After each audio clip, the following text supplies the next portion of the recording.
The sparrows chirped and the mist was coated around the high dusk mountains. Kalki realized he had to do something fast as Daruda approached with big watery eyes watching him in fascination. "You eat them?" asked Kalki, glancing at the three strangers Daruda had managed to kidnap for food. "Me?" Daruda's hoarse voice quipped with surprise. "Me no they will they? Who?" Kalki couldn't understand what Daruda was saying. Coupled with this frustration was the fact that he couldn't decipher what Shuko's constant battering of Pishach meant. Sometimes the bird could really get on Kalki's nerves with its incessant squawking. He had to think fast about how to help the hostages. They looked poorly rested. One of them had matted hair, another had an inked face, and third one was bald. To Kalki's surprise, he had never seen anyone like her. Shaven heads often reminded him of Kali. "The thought of him makes me angry." That wretched evil man had slaughtered his friend Bala, who Kalki was supposed to protect, and Ratri had got caught in the ensuing mess. She didn't deserve it, none of them did, and yet here he was on his way to meet a man who he was supposed to blindly trust, but was now confined in a cave with the raving rarity of a tribal who hooted and jumped as Kalki stood dumbfounded. "You need to leave them," Padma whispered. Nevertheless, he came forward, but his arm was firmly grabbed by her. He shot her a look of contempt. "Let's leave," she whispered. Kalki couldn't act like that. He wouldn't leave without saving the strangers. He jerked out from her grasp and advanced towards Daruda with an intimidating snarl. Daruda howled, forcing Kalki to recoil in surprise while he reached out and grabbed a spear from the back. With a swift movement, "You hear?" he signaled Kalki to sit down. Kalki had had enough of this. "I don't want to hurt you, Daruda," he muttered. "No, hurt me, hurt you." He arched his brows.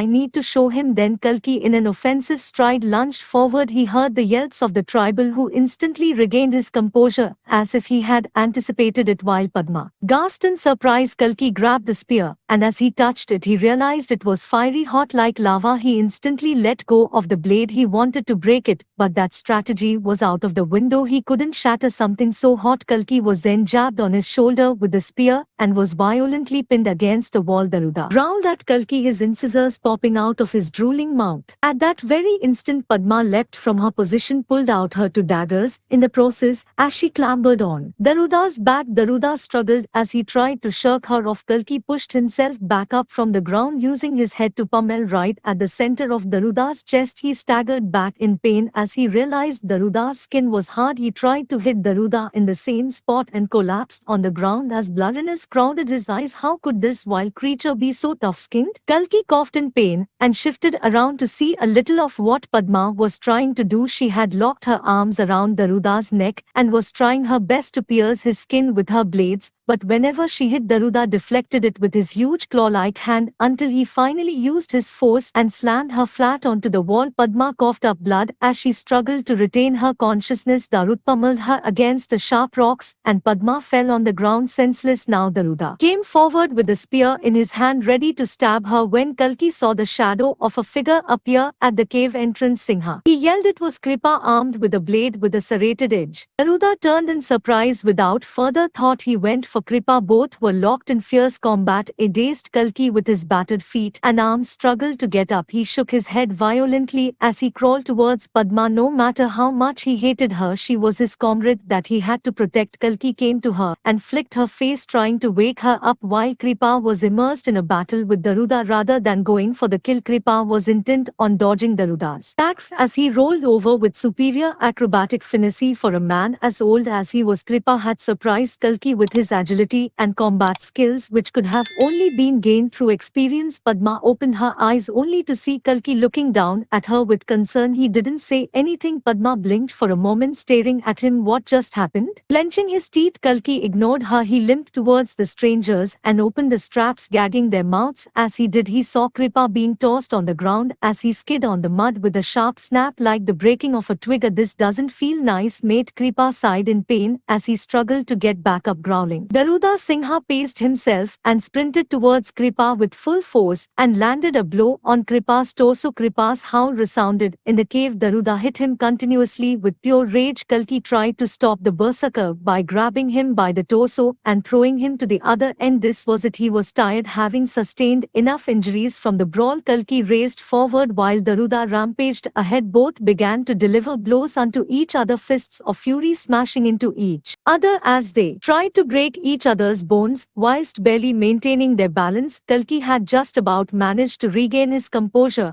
as he came face to face with the beast gazing deep into the furious eyes of a Singha. "Come on!" yelled Kalki. He wished he hadn't taunted him. Daruda, with a surprising dexterity, twisted his legs up in the air and landed consecutive kicks on Kalki. He then tilted to the side and with a quick jolt landed a devastating punch on his face, and at that moment darkness and blood overwhelmed Kalki's eyes. Kalki opened his eyes, finally realizing he was back where he had been a while ago, but time had passed and he had his arms tied up from behind by multiple ropes which were directly connected to his legs. He knew that if he moved, his legs would be strained. Escape was not an option anymore. Daruda was smart. He could gauge his intelligence from the fist fight they had had. Daruda had understood that Kalki had the strength to break the rope, which was why he had furiously knotted it and bound it to his legs. On his side was Kripa with a bruised cheek and a smug, insolent Padma. Kalki swiveled his head to see the strangers who were still captives blankly staring at him. Their faces were blank, almost as if they were saying, "Yeah, that didn't work out well for you, did it?" Daruda was nowhere to be seen. The stench of something rotten had started to engulf their senses. A slight breeze entered the small opening in the cave as it coalesced and fluttered calmly over Kalki's face. It was much needed fresh air. "I told you we should have left the moment we saw them." Padma gritted her teeth. This didn't go according to the plan. Kalki spat in frustration. "Where is he? Gone out to fetch more of us, I believe." Kripa's nonchalance was irritating Kalki. "What about the horses? Did he kill them?" Kripa laughed. "Kill them? Singhas don't kill animals, they worship them. Why does he have a lion's skin on his head then?" Kripa went into a confused daze. "I don't think I am wrong here, but I am pretty sure he is letting them be. How will we leave for Mahendragiri now?" "Mate, I'm the last person to whom you should ask this question. Am I not in the same situation? Have some pity on me." Kripa turned to face the convicts. "Hello there. Might we ask how you all got here?" The strangers didn't even flinch. "That helps a lot." Kripa demanding answers from people who can't speak. "At least our mouths are open. Just don't bore me to death with your chit-chat." Kripa grinned. Yeah, Kalki dully nodded. Being huddled together as captives was one thing, but being held captive with Kripa was a different matter altogether, especially when a certain someone spoke a lot of horse shit. "How is he so strong?" Padma asked. Kripa looked at her as if it was stupid to even ask the question. "He's a Singha. You have no idea how strong these Tiavanbilis are. Their physiology is superior in every way." "That doesn't answer my question." Padma shook her head in dismay. Kripa snorted. "Well, throughout the ages these majestic Tiavanbilis have been bred for bloodshed and violence, so that might somewhat answer your question." "Thank God it's only one of them." Kalki was angry that regardless of his insurmountable strength he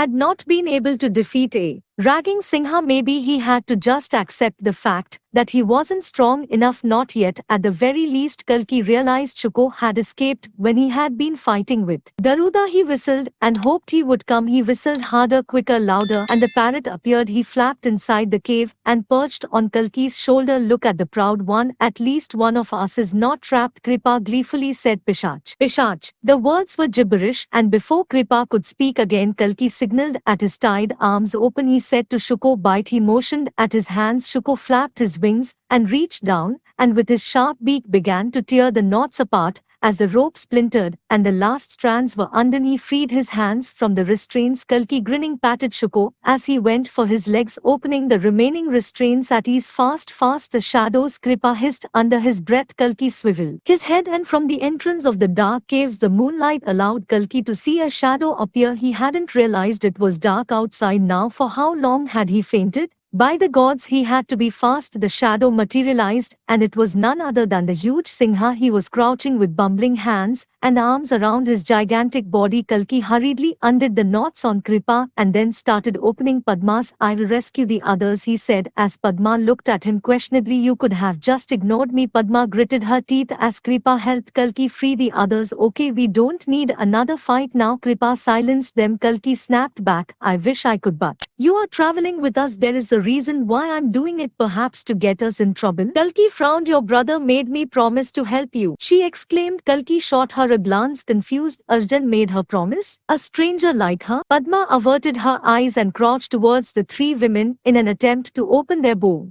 As they began to untie their knots, Kalki did so as well. Gritting his teeth, he undid the restraints for the bald-headed girl. He noticed that she had big brown eyes just like Lakshmi. For a moment he found her full lips and aquiline nose, extremely attractive. She had a face that anyone would love to just stare at, like a canvas of beautiful scenery. Kalki blushed until he realized she was saying something to him. Hello. She slapped him hard. Yes, yes, I'm sorry, Kalki sighed, trying to grasp the situation. There are more. What? He felt a pat on his shoulder. It was Kripa. In haste, Kalki turned around to look at the cave entrance. There are more. Kalki realized what the bald-headed girl meant. Standing at the entrance, there was Daruda Singha with two comrades hunched together by his side. Shuko looked at them once and wasted no time in flying away to ensure his safety. Food. Daruda grinned, his sharp incisors glinting in the frightening moonlight. Oh, come on, learn to fight, Kalki prodded. Arjun shrugged. I'm not a fighter, Kalki. You know that more than anyone. He firmly grasped his book in response. Stop being such a wimp. Kalki instantly lurched at him, but ended up twisting his foot and tripping on the floor. His chin suffered a bruise. Putting his book on the ground, Arjun bent to pick him up. They were in Shambhala, in the farm that they owned. Skies met, the green fields, foliage, bushes, and shrubs all held up and folded around in a warped reality. The scent of mangoes and olives and the sound of soft whistling whined with the chirp of the sparrows let Arjun wonder that Shambhala, out of all the villages of Kikatpur, was a peaceful place and not home to warriors, and yet Kalki was like that, born in the wrong land. Perhaps. Arjun dusted his dhoti off and helped Kalki to stand up. So much for being a wimp. Shut up. Kalki flared his nostrils. I can't believe you don't fight. Fighting is exhilarating. If it were up to me, I would fight all the time. I will find someone manlier to spar with. Where is Bala? He grimaced at Arjun and left. Arjun did feel out of place sometimes. He wanted to be Kalki's sparring partner since he often felt left out from Bala and Kalki's adventure plans. He liked to travel as well, but violence was not an inborn trait that he had. Arjun sat on the ground tossing away his book in frustration. He wanted to have the same adrenaline rush like Kalki, the superhuman drive that he had. He wanted to, but he knew he could not ever match him. Besides, he had never liked fighting, I presume. You didn't plan on throwing it away. His book was handed back to him. He looked and then turned up to see his father, Vishnu, smiling warmly at him. Papa. Arjun smiled as Vishnu sat next to him on the ground. He ran away again, eh? Vishnu bobbed his head in disagreement. I'm telling you, your brother is not at all serious about the household. I told him particularly to stay here. He's Meetin Bala. Oh, that barbarian, scowled his father. Anyhow, why are you in such a dull mood? Arjun lowered his eyes. Why am I not a fighter, Papa? Why do you want to be a fighter? I want to be, but I can't. I don't like it. Doesn't that answer your question?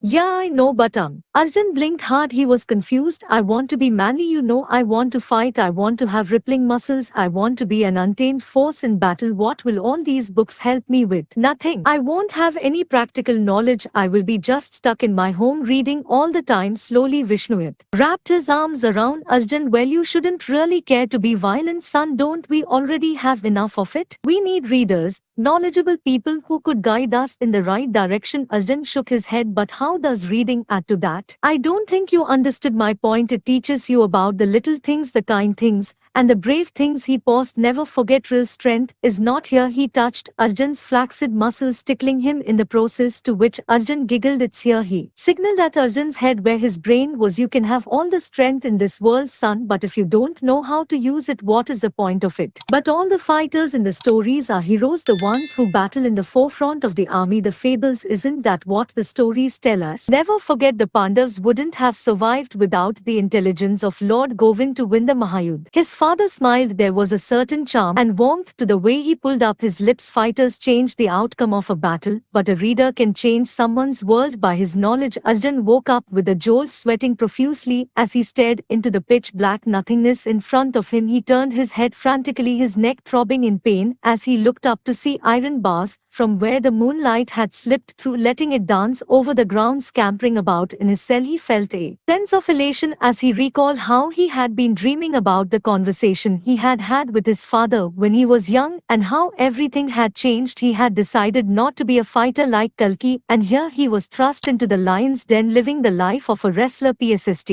He heard a sound. Arjun slowly moved to the iron bars. On the other side stood the plump Vikram was staring at Arjun wide-eyed. Sorry fella, how are you doing? I heard you were in a pretty darn bad condition. Arjun would know he had been knocked out by Rudra, and the next thing he had seen was his cell. After being treated in the infirmary, he had been thrown into the cell again, where he had begun to have lucid dreams. The dream, though, was so alive and vivid he could still feel the fragments of Shambhala ebbing from his thoughts. Perhaps it was the influence of the drugs and the leaves that he had been forced to eat to recover. They were making him delusional. I didn't know they'll let a newbie like you out there. That never happens. Arjun glumly nodded. Yeah, you sure didn't know, fat face. I just want to apologize for giving you false hope, fella. Arjun waved him off. You aren't the first one. The champion Rudra was congratulated, though of course he was. Where is he now? Arjun asked, gritting his teeth in anger. In his cell, of course, fella. He was congratulated by the king. He even feasted with, but was then thrown back in this gutter. Arjun guffawed. Short-lived happiness, I suppose. Here, Vikram grunted as he laughed. Arjun couldn't help but grin at the way Vikram was, the one adorable boy you always have in your Gurukul class who everyone bullies, but you end up liking him in the end. You never went out into the field?